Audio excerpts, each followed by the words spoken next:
Beer è un prodotto esclusivo Azienda Agricola Pancera, il buon seme, i buoni frutti.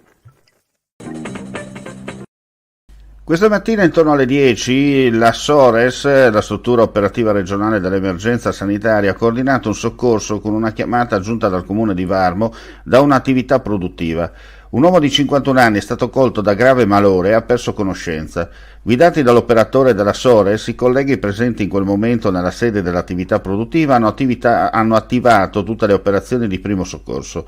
Tramite la mappatura dei defibrillatori, la SORES ha indicato ai colleghi di lavoro del 51enne la presenza di un defibrillatore in una vicina attività produttiva. Il dispositivo è stato immediatamente recuperato. Nel frattempo è giunta tempestivamente un'autoambulanza ed è giunta anche l'automedica.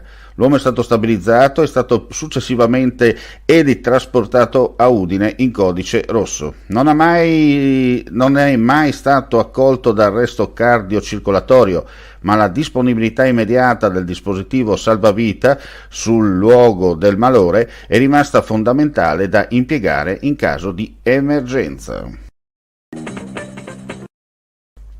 Per lo studio e la presa in carico dei cittadini affetti da Alzheimer, la Regione Friuli Venezia Giulia ha sviluppato molteplici azioni. Oltre 460.000 euro in 3 anni saranno impiegati per l'implementazione e il monitoraggio dell'attuazione del Piano Nazionale delle Demenze, calato in Friuli Venezia Giulia nel Piano Triennale Regionale Alzheimer e Demenze.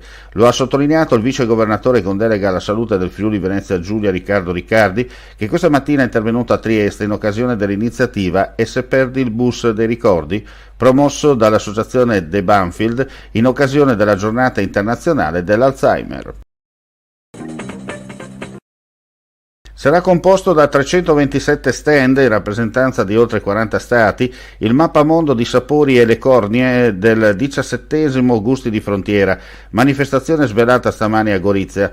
Alle vecchie conoscenze come Austria, Francia e paesi balcanici si aggiungono succulente novità come la Svizzera e una nutrita presenza dell'Africa.